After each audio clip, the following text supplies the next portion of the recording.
अगर सोया हमेशा same boring तरीके से खा रहे हो तो आज कोरियन स्टाइल सोया ट्राई करो। बाहर से क्रिस्पी, अंदर से जूसी और प्रोटीन से भरपूर ये रेसिपी जरूर पसंद आएगी। पानी में नमक और जिंजर गार्लिक पेस्ट डालकर सोया चंक्स बॉईल करो। बॉईल आते ही स्ट्रेन कर दो और 5 मिनट रेस्ट दो। इन्हें स्क्वीज बिल्कुल नहीं करना। Rice flour, cornflour, red chilli powder, नमक और सोया सॉस के साथ सोया कोट करो। जरूरत हो तो थोड़ा पानी डालो, फिर एयर फ्रायर में क्रिस्पी होने तक कुक करो। पैन में ऑनियन और गार्लिक हल्का गोल्डन होने तक भूनो।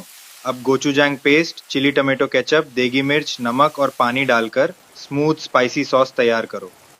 अब क्रिस्पी सोया चंक्स को सॉस में डालकर अच्छी तरह टॉस करो। टोस्टेड सेसमी सीड्स और स्प्रिंग ऑनियन से गार्निश करो, फिर गर्मा गर्म सर्व करके एंजॉय करो।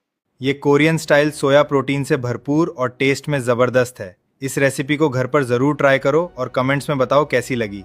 Follow for more healthy recipes.